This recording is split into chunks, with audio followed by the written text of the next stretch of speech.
Hello and welcome along to the VMTV Rugby Pod. As ever, great to be joined by Alan Quinlan and Matt Williams from France. Matt, how are you? Very good, Stuart. Alan? I'm good, thanks. Yeah, looking forward to the weekend now. Yeah, should be good. We'll get on to that shortly, but if we take it back to Nantes at the weekend, Ireland against Tonga, 8 tries, very impressive, wasn't it? It was very impressive, yeah. I thought it was going to take a longer period of time in the game before Ireland kind of got their flow and were comfortable in the game, but from the word go they were superb. I thought their energy, their attack shape, their structure was all really good. So it was, you could say it was one of those performances that really impressed me. Given, I know some people will say that look, Tonga are struggle coming into with their warm-up games, but when you look at the Tongan team on paper, all their players playing at very, very high level, playing Super Rugby, playing in France, some playing in the UK, a few in Japan, all playing at a very top level, really good players, and Ireland nullified them. They dealt with their physical presence, their aggressive kind of line speed, and were really efficient. The enthusiasm and the energy to clean out breakdowns and get really quick ball, and for Conor Murray, and Ireland were able to launch their attack, and their set piece was really good. So a lot of boxes ticked there, and they would have been very, very pleased after that game to have such a convincing win. Matt, the master, and Johnny Sexton became Ireland's all-time record point scorer. Sum him up if you can. Surely you'd need 5 podcasts or 25. Yeah, he's at his age, being out for 5 months and having an operation on his leg, he's probably the best performing 10 at the tournament. I mean, that's pretty extraordinary. He's giving, in some cases, 15 years away to his counterparts in the same position. And he's a master because he makes it look easy. Even that try he scored to bring up the record, to break Ronan O'Gara's record. It's a classic 10s try on running a supporting line, where you're one pass inside the ball. The first thing you say to a young 10 is, what's your role after you pass the ball? What's your job? Where's your support line? Where do you go? And he was just in that role, exactly like you'd tell a 14 or 15-year-old 10 to be. So he does, and that's what I mean. He does all these basics just so beautifully and so brilliantly. And like all greats, he makes it look easy. Now, I have to say something there just on the whole picture. I was really disappointed with Tonga. I thought I expected a lot more of them. There's no, as good as Ireland played, and it's not taking anything away from Ireland. They did play exceptionally well. I had no idea that there'd be 50 points on offer there, and there shouldn't have been. But to Ireland's credit, you can only play against the opposition to turn up. And they did an exceptionally good job. And Sexton has proved again why he's going to go into World Rugby's Hall of Fame. He is a true great. And, we should really enjoy it. We don't know how many games he's got left. We should really enjoy watching him. And all the young 10 should just study his play and how he always straightens up. He's always square. He's always a threat. And the great example of that was when he put Bundyaki in for the try. He gets the ball. If you watch it in slow-mo, he turns, runs straight at the try line, then comes at the inside shoulder of the defender and makes the defender make a decision. Once the defender shifts his weight to cover Sexton, Sexton just pops to Bundyaki, who also runs a tight line. Again, really simple stuff, but that's what makes great 10, squaring up, running straight, being brave to take the ball deep towards the defence before being able to pass or taking the tackle yourself. Excellent kicking game and running support lines. He is a great player. We're privileged to watch him. We certainly are. Elsewhere, what about Fiji turning over Australia? Fully deserved their win and opening up that pool rightly. Yeah, it was a brilliant performance, I think, from them. They were very effective, didn't panic, took their penalties, managed the game really, really well. I think they get a bit of fortune with the Tuisova try, but you could argue and say Australia's try from Nwanga Nituasi possibly should have been a penalty to Fiji. I think there was a hand on the ground playing the ball. It came loose from the ruck. Great kick downfield, quick throw, and they score. Other than that, Australia didn't really have any sort of sustained pressure in that Fiji 22. They didn't look like scoring tries. So I think, look, they're pretty blunt, and there's a lot of question marks. I know Matt will probably give us more of an analysis of what the reaction is in Australia, but looking up and reading some of the papers and the headlines in Australia, people are furious there. And is it a surprise? I tell you, 12 it's probably not 12 now, but 10 or 11 months ago in Ireland, played Australia in Dublin. Australia caused Ireland a fair few problems. Number of players injured as well, good players that weren't there with Australia.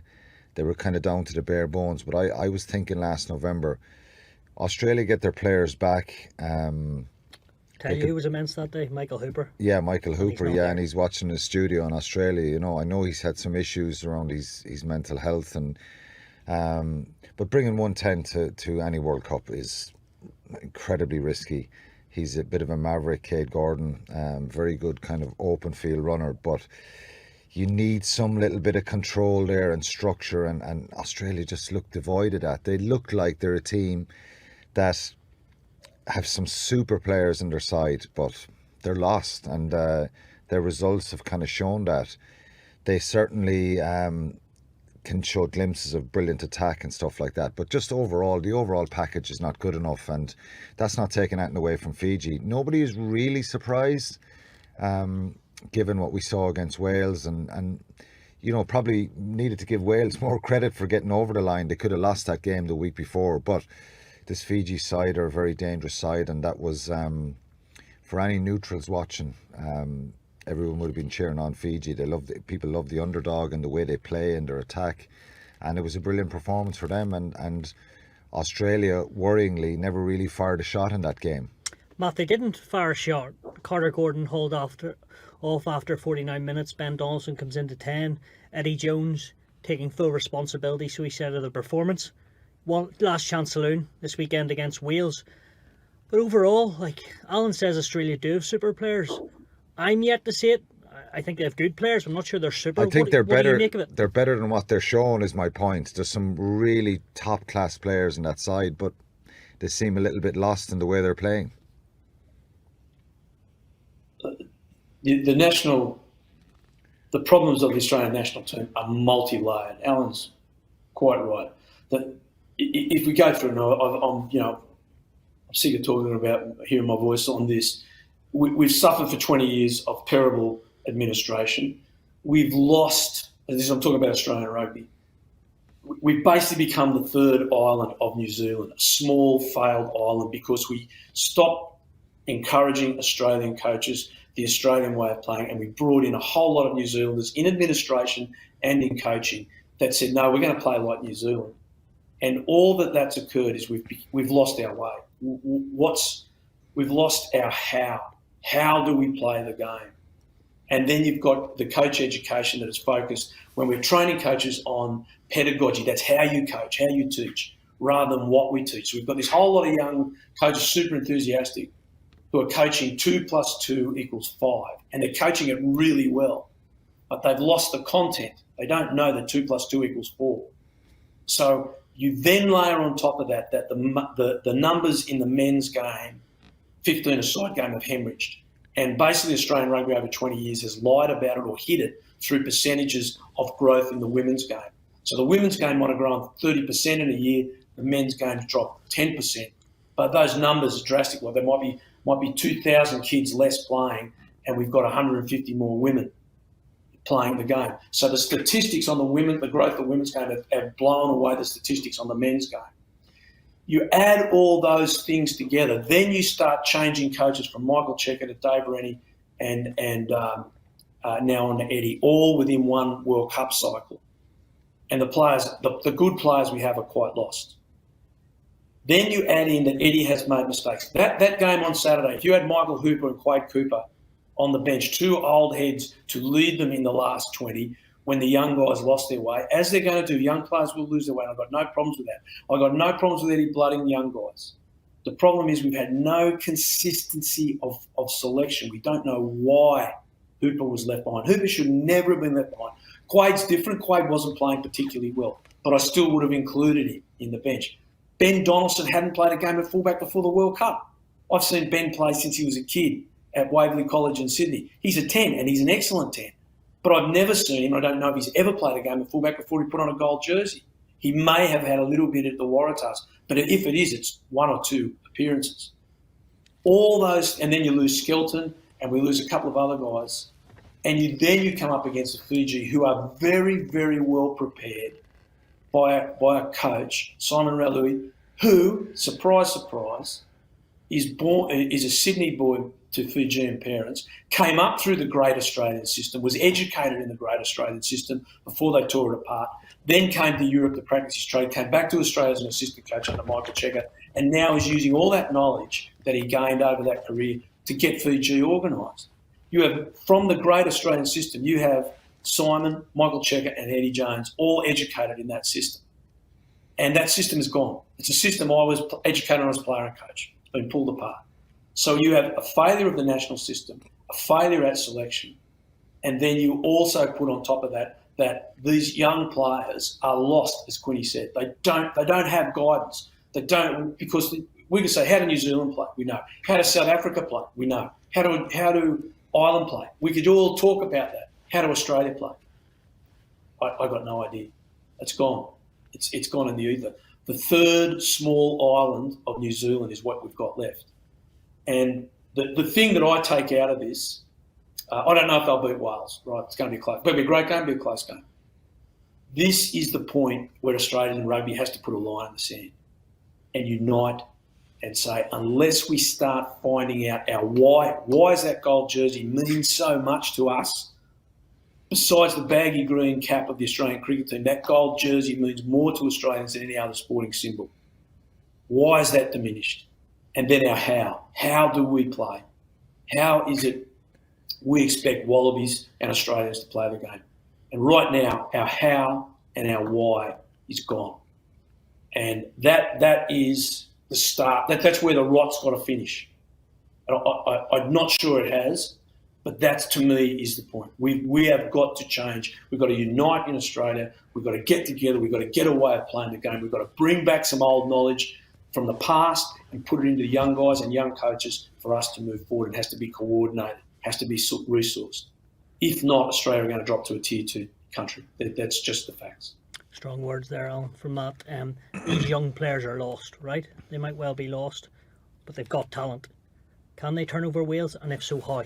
I think just cut out the mistakes, and really interestingly, I saw a tweet from David Campese, the great Australian winger, and he was saying, well, if you don't have the ball, you can't win games. Somebody responded saying, well, just ask France. But if you're going to kick a lot, you've got to really kind of have a plan and a structure when you, number one, how you win the ball back in the air, territorially.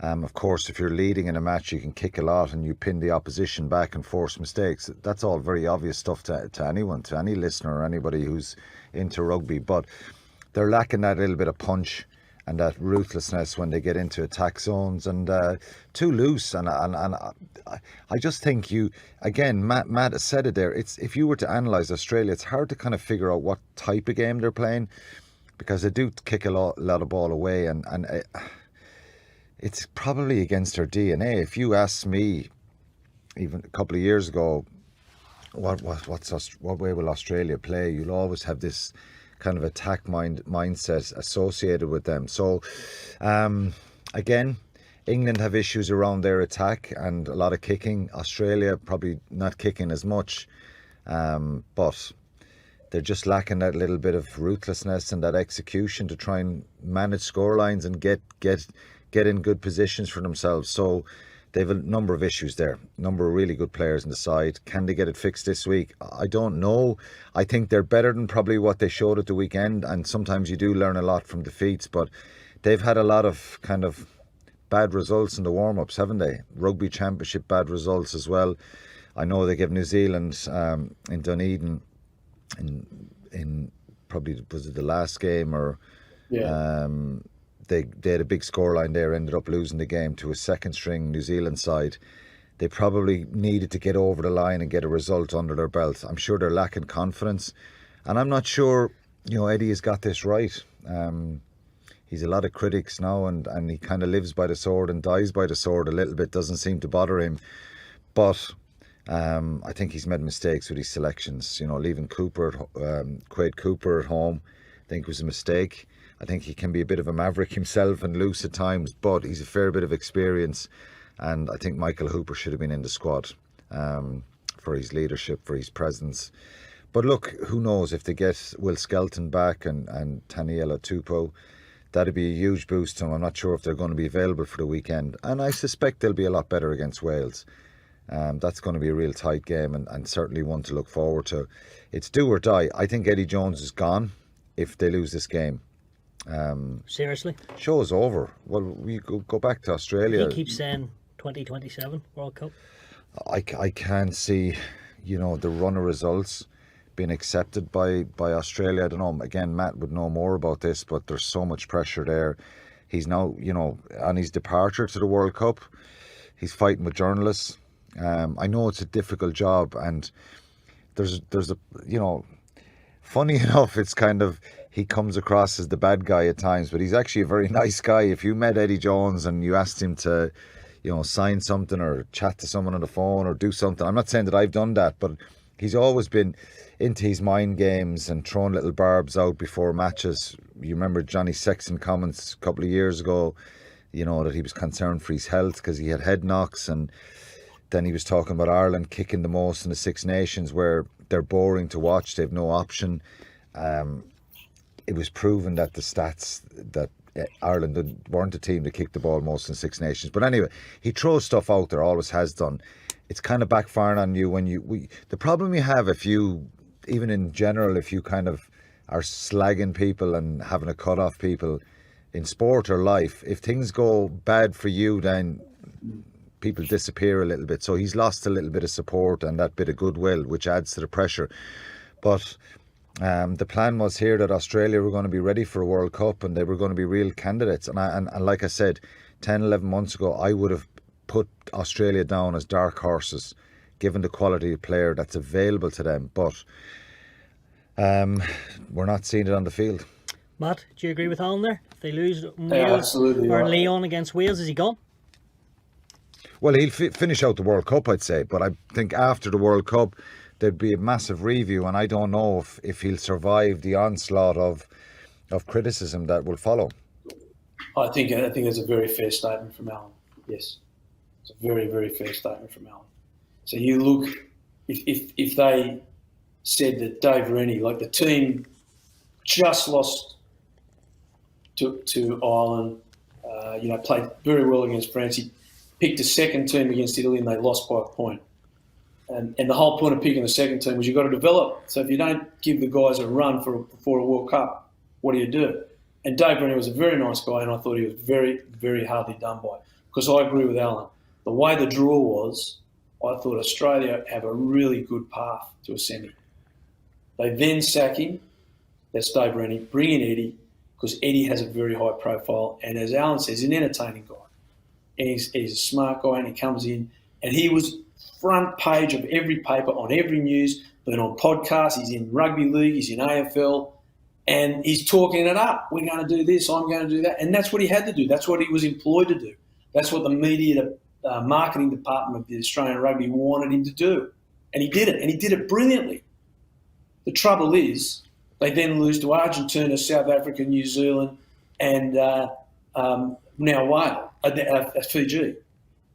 So if you talk the talk and you don't walk the talk, you're in trouble. And I have no doubt that he's in deep, deep trouble, because when you say we're going to do this and I'm going to do that and we're great, and then you leave out one of Australia's most iconic players in the last 20 years in Michael Hooper, great leader who is one of the only players in Australia that is recognisable worldwide and is an inspirational person, and then you don't perform, you're under question because they're your decisions. When you're picking a young 10 You've had 3 games in the championship and you pick a new 10 and you don't pick anyone else, and you pick a new fullback and you don't pick anyone else, and it all comes back and bites you on the backside. Yeah, Eddie is responsible. He said he is responsible, and I admire him for that. And I also admire him for congratulating Fiji straight away, which he did, so let's give him credit. He said, I am taking full responsibility for this. Therefore, if he's taking full responsibility for it at the end of this tournament, it's going to be really, really hard for him. I don't believe in sacking coaches willy-nilly, and I also don't think it's healthy for Australian rugby to go change. I know it's not for anyone. Look at what happened to England when they got rid of Eddie. It hasn't worked for anyone when they've done it. All the countries that are doing well have great forward planning and sequences of coaches coming in. Assistant coaches becoming head coaches. Galtier was at the last World Cup before becoming head coach. Andy Farrell before becoming head coach, stepping through. Foster in New Zealand before coming through. Now, it hasn't worked as great for Foster, but you can't say New Zealand are a disaster. So Australia has had no forward projection of their coaching for many, many, many years. And that's where the Kiwis have come in, and they've been great Kiwis, but it hasn't worked. So, again, it's not just one thing with Australian rugby. It's not just, okay, if we do this, it'll fix it. It is on multiple layers that we have to do this. Our high-performance department, our relationship between the super teams coming up into the top, our coaching at all levels, and our national coaching at all levels, and meaning assistant coaches, complete new staff. All of that hasn't worked.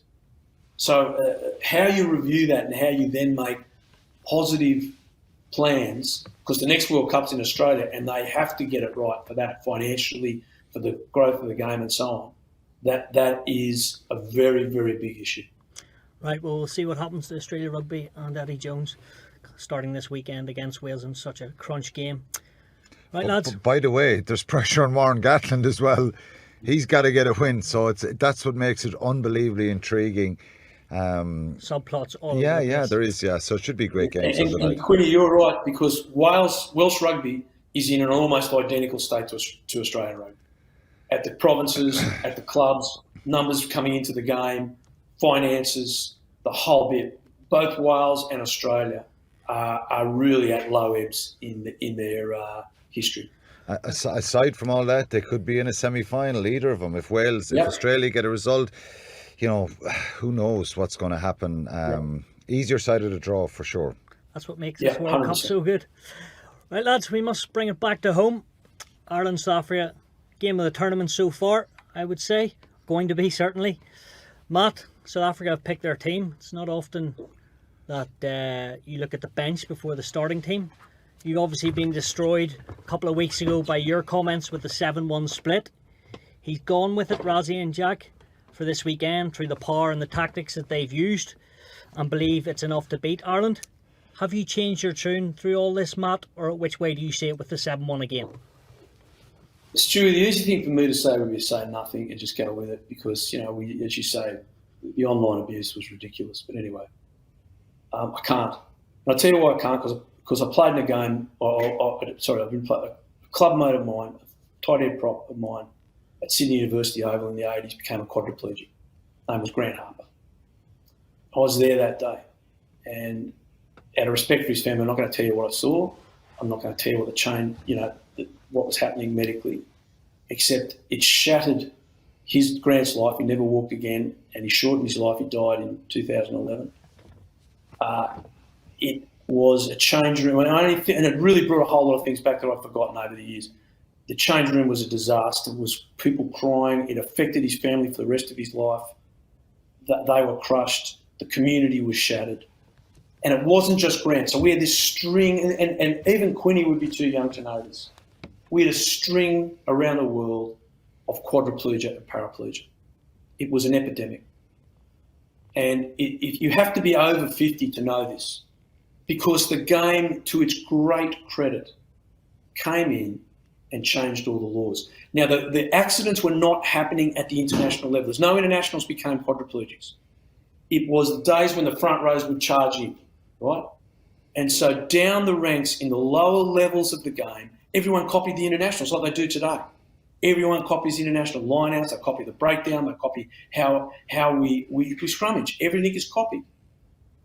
And it wasn't the internationals who were really strong and powerful. It was the lower levels of the game that were absolutely decimated by these spinal injuries that shattered lives and families and communities. So why am I saying that I am totally against this South African bench?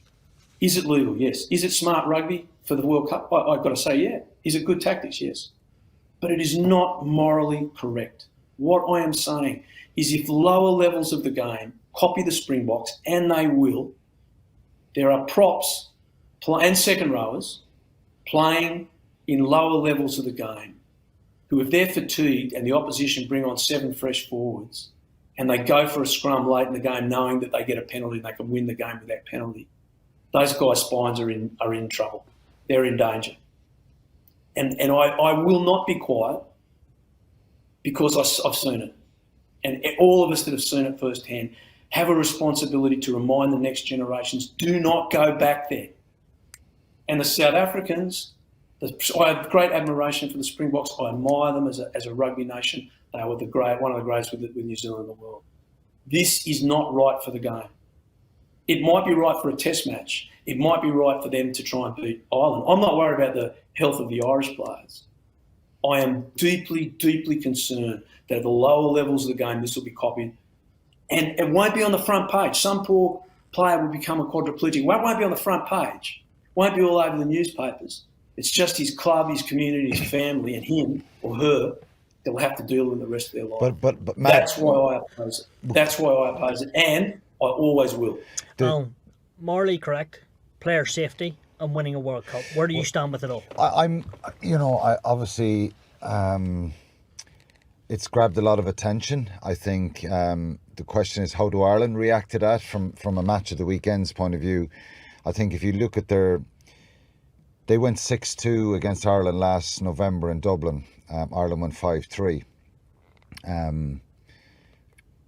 The thinking is if they get a couple of backs injuries that Quagga Smith, who's the sevens player as well, can play in the back line. So there's a little bit of risk for them doing that. How do Ireland react to that? I said this a couple of weeks ago on the podcast. Aside from South Africa doing a 7-1 forward scenario, 7 forwards, 1 back, which, look, ultimately it's top level sport. I don't have a problem with it. I still think that this is going to be looked at in the next couple of years. Not a 6-7-1 split or a 6-2 split or a 5-3 split. It's actual substitutions coming on in the modern game because of the player safety. There's been a lot of debate, and you can look back in the last number of years and people can Google it and check. Lots of ex-pundits have thrown it out there that they're not in agreement with substitutions in the way they were, the way they are now, where you tactically make loads of changes. Mainly because it's something that you're bringing fresh impact on, and certain teams have guys on for 65, 70 minutes, and you have fresh players coming on who bring exuberance, power, energy, all that kind of stuff. And does it have... I know there'll be more studies and more research done on this. Is it kind of a strong, fresh player against a fatigued player, essentially? And where does that sit? And does that add to maybe safety issues? I.e., a fresh player is on after 70 minutes. He's charging off the line. His impact is probably more forceful than the player who's on for 70 minutes in the opposition. You know, he's probably a little bit fatigued. Probably the front row situation of scrums as well, as Matt talks about. You have a fresh player who's trying to make an impact, and that's understandable. I've been on the bench plenty of times myself for Ireland, and you want to get on and you want to smash someone, you want to make an impact, so that's understandable. So it's a debate that's probably going to come up aside from South Africa doing this. Maybe this will have more people talking about it. I don't have a problem with it doing it. I think Ireland have got to deal with it. Ireland are ranked number 1 in the world. I would probably argue that South Africa are, probably more from a depth point of view in their 33-man squad, or a stronger squad. On the day, we're going to probably debate this game for today and for the rest of the week. Who's going to win it? It's going to be, some people say South Africa, some people say Ireland. Probably more will say South Africa. But the point Matt is making there about club players and stuff. It does repeat itself in down the ranks.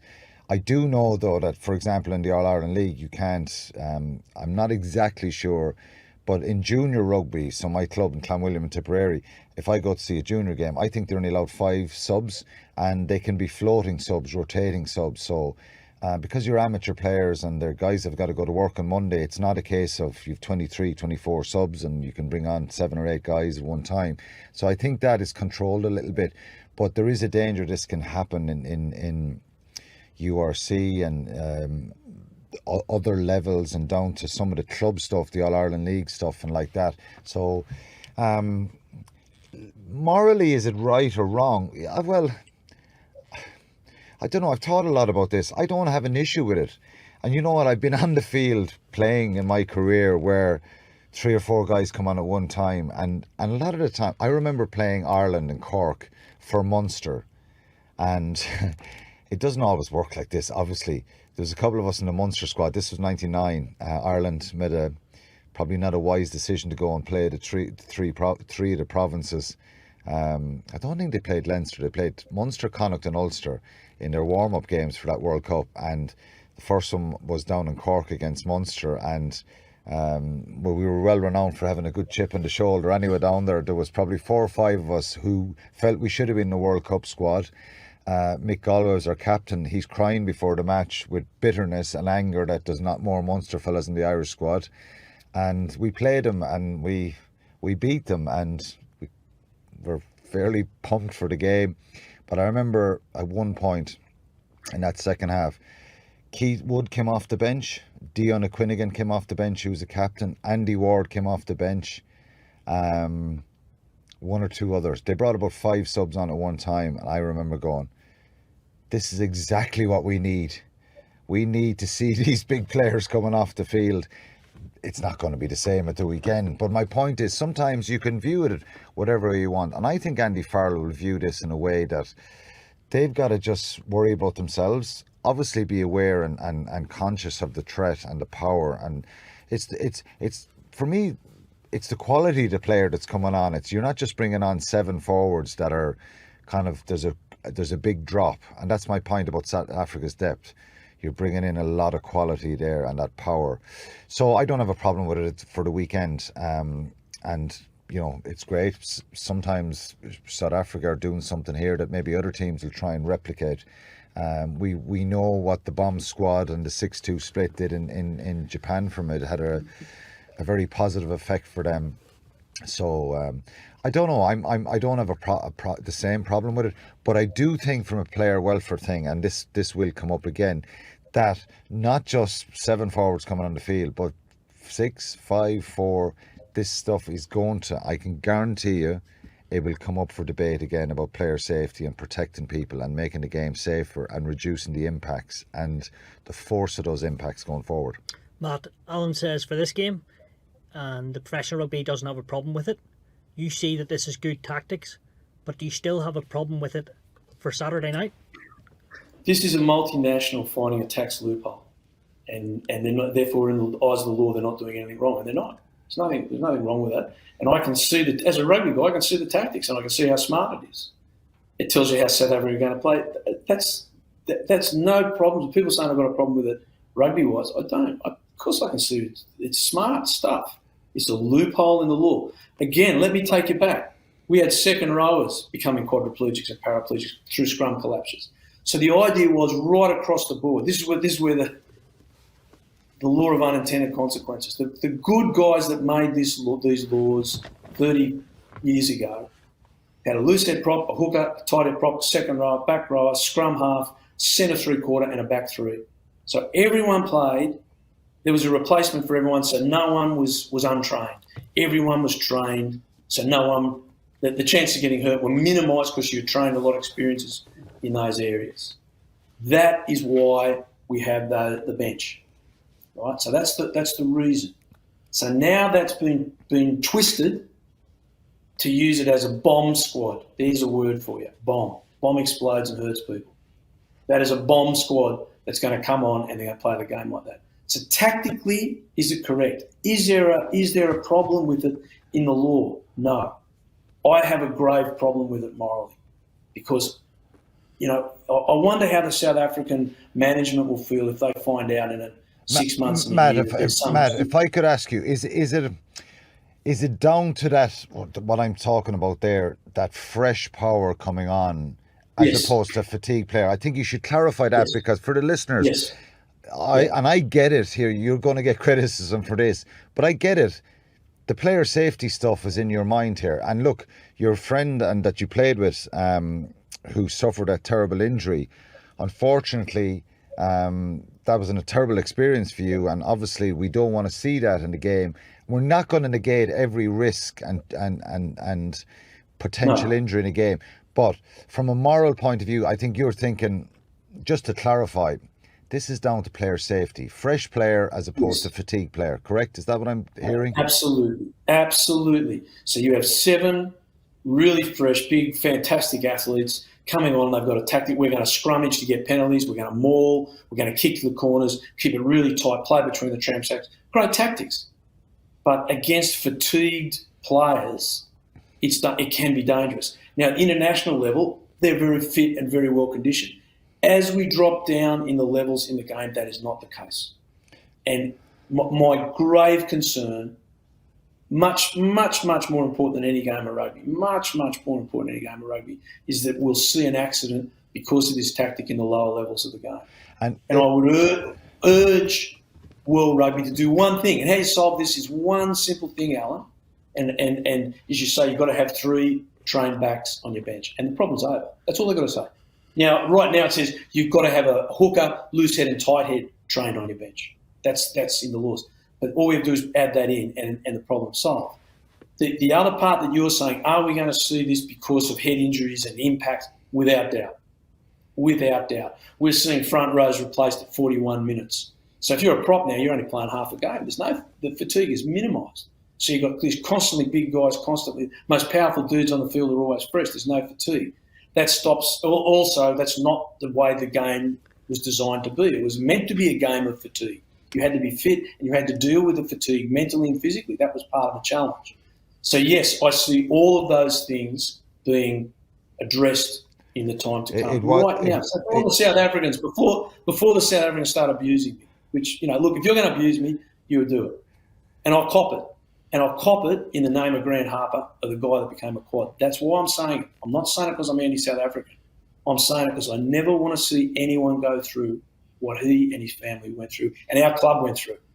Right? That's got to stop. You can't take all problems out of the game. Right? And I love that about it. Rugby's for risk takers. We love the contact. I love it and I love seeing it. There's people out there that that's in us. That's not what I'm saying. This is player safety, and on player safety there's moral issues. We are all responsible for player safety. I'm not just responsible for my team. The other side is doing it. Ben Darwin was in a scrum against the All Blacks on the Sydney Olympic Stadium, and he got in trouble. His neck got in a bad spot. He just got in trouble. He was in a test match, and he called out Mayday, which is the signal we have in the front row if you're in trouble. And the New Zealand pack stopped pushing. And Ben quite openly says he felt if they didn't, he would have been in serious trouble.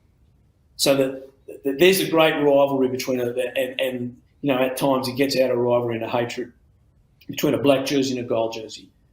And they know it's more than a game. Spinal injury is more than a game. And we all have to have responsibility for that in the game. And if this generation has forgotten it because they don't see it, because what the administrators did in the 90s is so good, we don't see it anymore. That's great. Let's not go back there. Please, please, please, please. Let's do everything we can to not go back to those days. Please. It is beyond tragic what I played through. So we didn't have one guy. We had maybe 10 people through Australian rugby in a matter of 2 years, 3 years become quadriplegics. Let's not go back there. And we can probably say, though, Matt, in fairness, on the flip side of that, again, these injuries or accidents can happen. But your point is, how can we reduce them?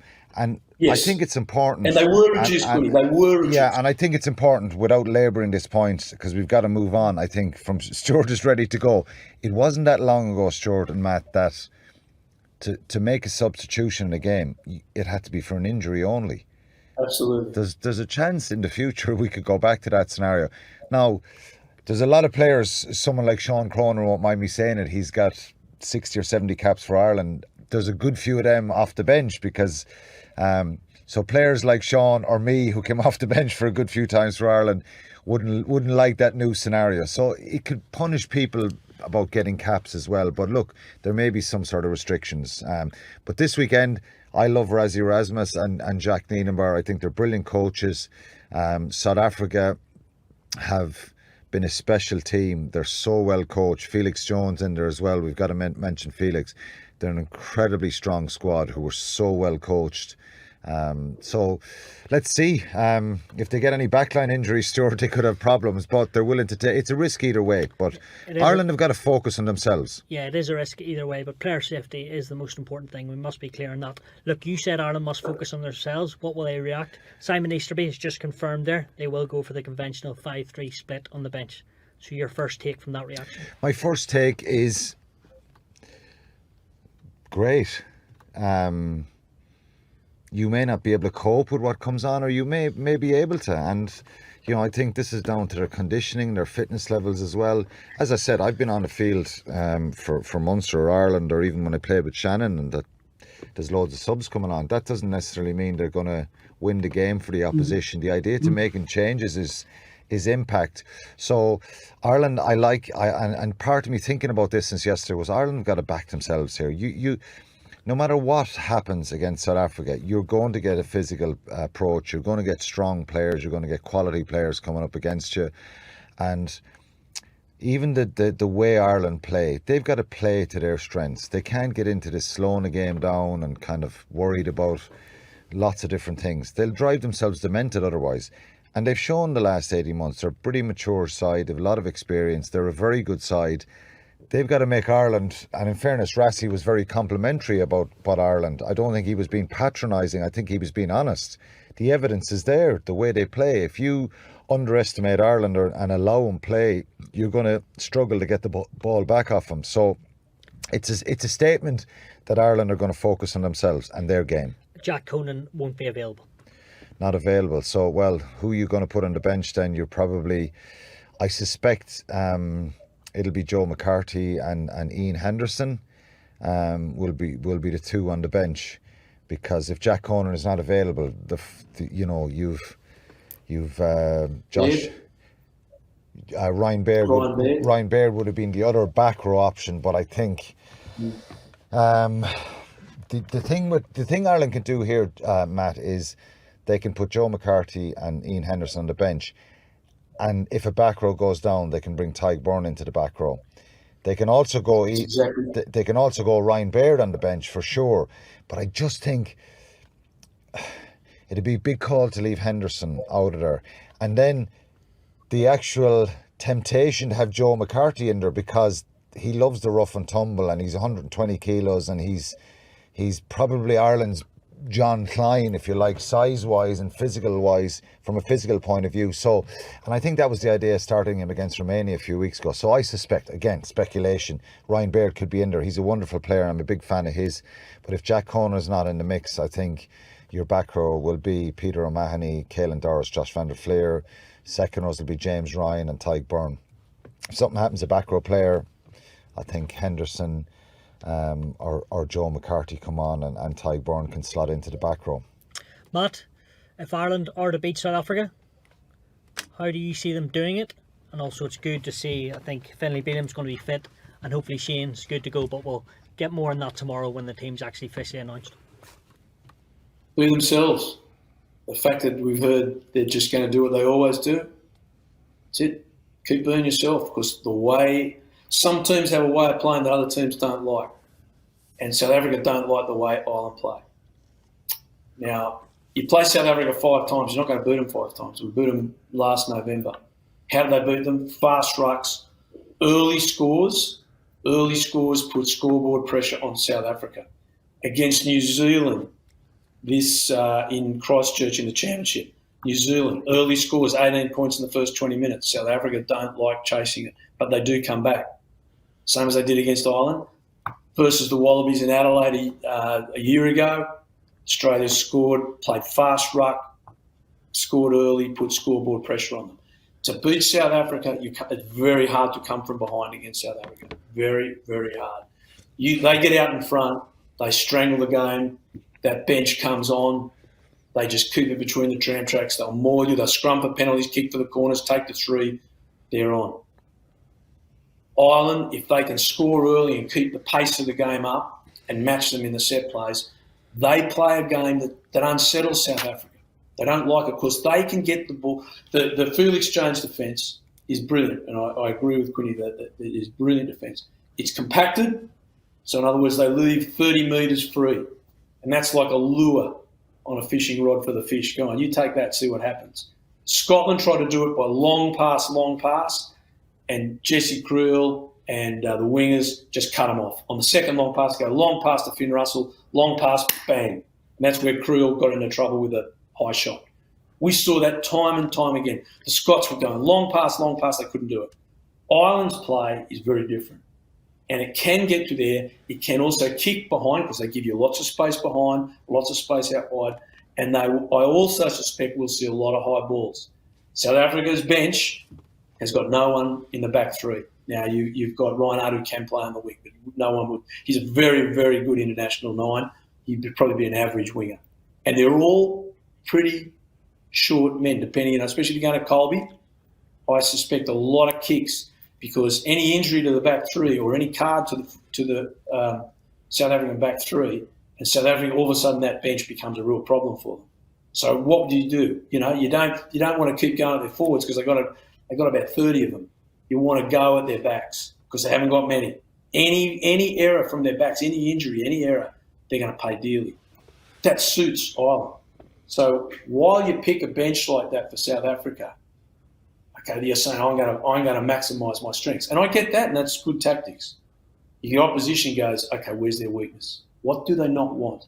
So all good tactics in rugby are you give your opposition what they don't want. And I suspect that Ireland's play and Sexton's kicking, Jamison Gibson's park, ability to put pace on the game are all things that South Africa don't want. And especially what South Africa don't like is early scoreboard pressure. As I said, those 3 games they lost, they were behind. Their game is not designed to chase. So let's see. I think it's going to be an absolutely fascinating game. Fascinating. And I think the winner of that game has a very, very good path to the final. And look, in these games, these big games coming up, and the quarters and the semis, not the semis so much, but the quarters on that side of the pool, on Ireland and South Africa side of the pool, these are going to be won by millimetres, by inches, by one error or one flash of brilliance. These are going to be really, really tight, close games that I don't think anyone can predict with any great certainty. And that makes brilliant drama and brilliant rugby. Just picking up on Matt there, do you see pace, tempo? South Africa won't like that at all. Is that how you see it as well? Or will Ireland also kick early as well? Well, they've got to be patient too. You know, South Africa are very good at, countering teams trying to play against them. So their breakdown presence is exceptional right across the board. I think Scotland got caught a couple of times out in those wider channels. So if you get edges, you've got to resource them because they're very aggressive in their counter-rucking. And so Ireland have got to be, get their numbers to the ball, support each other, have that anticipation. If somebody gets a little half break, that there's someone there to resource that ruck. I think Ireland, again, in trying to focus on themselves, they've got to build phases and ask questions, and they're a difficult side to play against too. But it isn't all about chaos and pace and running and going crazy with the ball for Ireland to beat South Africa. They've got to be controlled as well.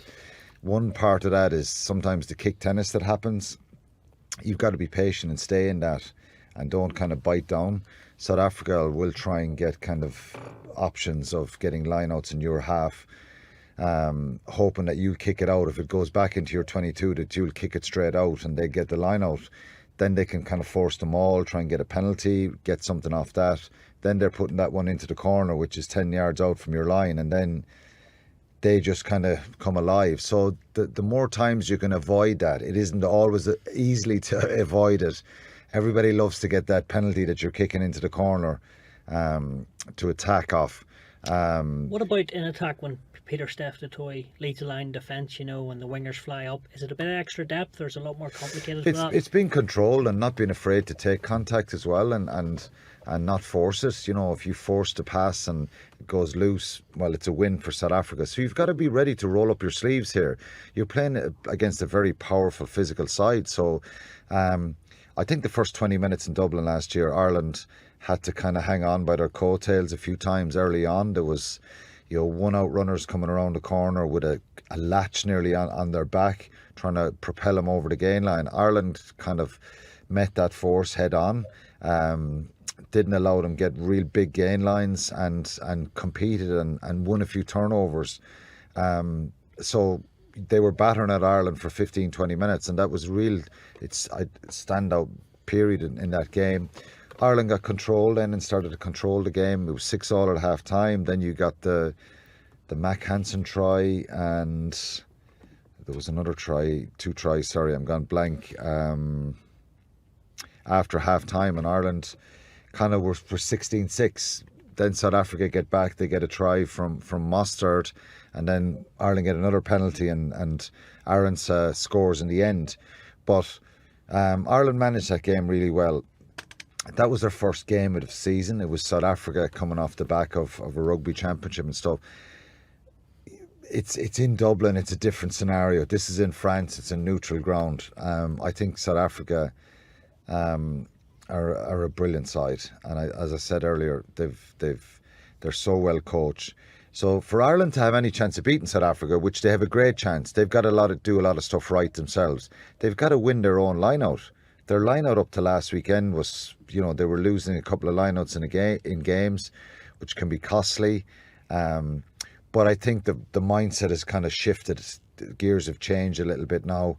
They'll know what's coming here. But they've got to be precise in the line-outs and, dare I say, get their scrum right as well. So there's a lot of stuff here.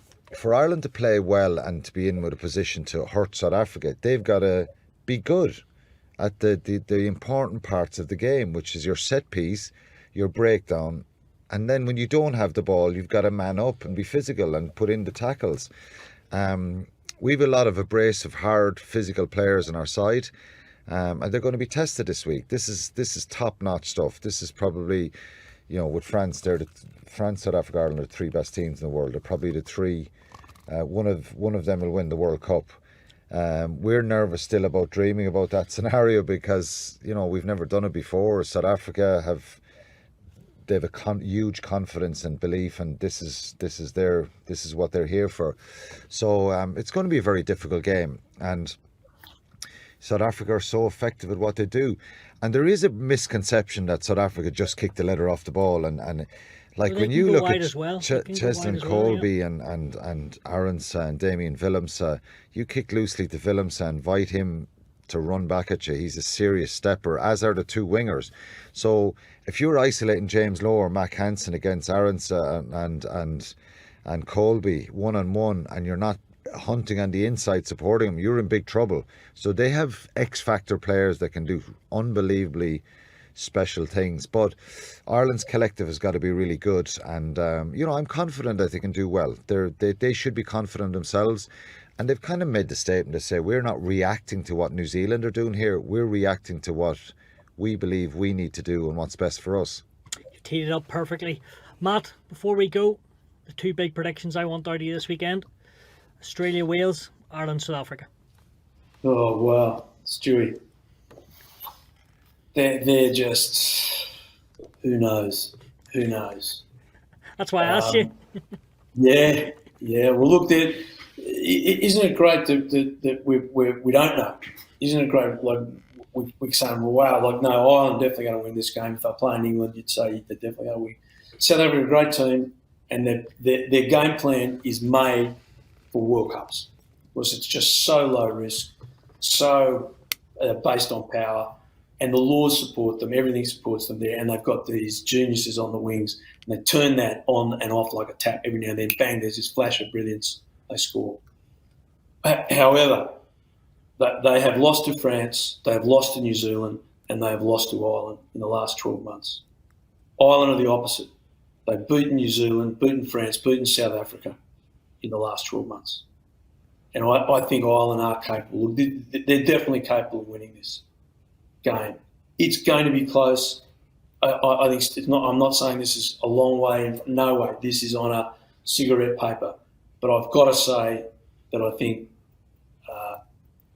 Ireland can win this game, and I think they're ready for it. I think they're primed for it, and I think they can. That this is their time has come, and I really believe that. As far as Australia and Wales goes, two countries in crisis. Wales have probably got a little bit more belief and momentum because they've won the last two games, and I think Wales should win this. But I just can't go against Australia because I know how devastating this will be for the game in Australia if they lose. Like, you talk about desperation. This is as desperate as I've ever seen Australian rugby needing a win. As in my lifetime, I have never seen it so desperate. And that will put pressure on that young team. I'm just hoping they can respond. But again, a very, very close game with two teams that are lost, absolutely lost. The totally opposite to what we're talking about from South Africa and Ireland. Two great teams playing phenomenal rugby, really well coached, brilliant game plans, all maximising their strength, so close. Here we have two countries that are lost, two teams that are lost, but fighting for a win. Obviously, if Australia lose, they're out. They're on the plane in 2 weeks. And if Wales are already pretty much guaranteed a quarter, but this will absolutely put it beyond doubt. So, but I just think Australia it's just so desperate. So Australia and Ireland, you're saying? No prediction No there. prediction there. No prediction. It was can, and I didn't hear the word just will. a bit of history there. Come on, Matt. Who's going to win? Can. History teaching Can. me. No, That's can. a fence-sitting Do job. not, all you gamblers, do not follow what I said. That's quite rich from Quinny. Quinny, what about your predictions? Well, Ireland can win, and Australia can win as well. Will that do you? Is that what you're saying, or what are you saying? Of course Ireland can win. I think I'm very nervous about this. It's kind of like the player in me. If I say Ireland will win, am I kind of putting a curse on them? No, I just think South Africa are so efficient at what they do that I think we may come up a tiny little bit short. Okay, so South Africa for you. But it's not the end of the world if that happens, because New Zealand beat South Africa in the first game in Japan, their first game in Japan, 2019. Obviously, South Africa went on to win it then. So it's not doom and gloom. I just think maybe that they might snuffle Ireland's play out, and if we can't, I still believe Ireland are capable of winning that. But I just think maybe that's me being negative. It's maybe South Africa by a couple of points, and I think Australia will beat Wales. Because I think if they have no choice but take off the shackles a little bit and go for it. Although, in saying that, and Wales there's not a lot being said. They got through Fiji. Part of my South Africa stuff is coming from South Africa beating Wales so convincingly in that warm-up game, that last warm-up game. Wales are in a bit of trouble, but I believe they're a very fit side. And if they... Warren Gatland is obviously under a bit of pressure as well to get these guys performing, given what happened in the Six Nations and stuff. So I just think, again, you're splitting, you're flicking a coin in both games. I go South Africa, Australia. Well, the longest predictions ever, man. And I hope I'm wrong on both of them, because I would like Wales to win.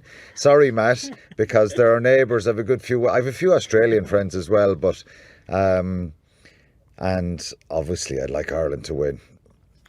Okay, well, let's hope you two are still speaking this time next week.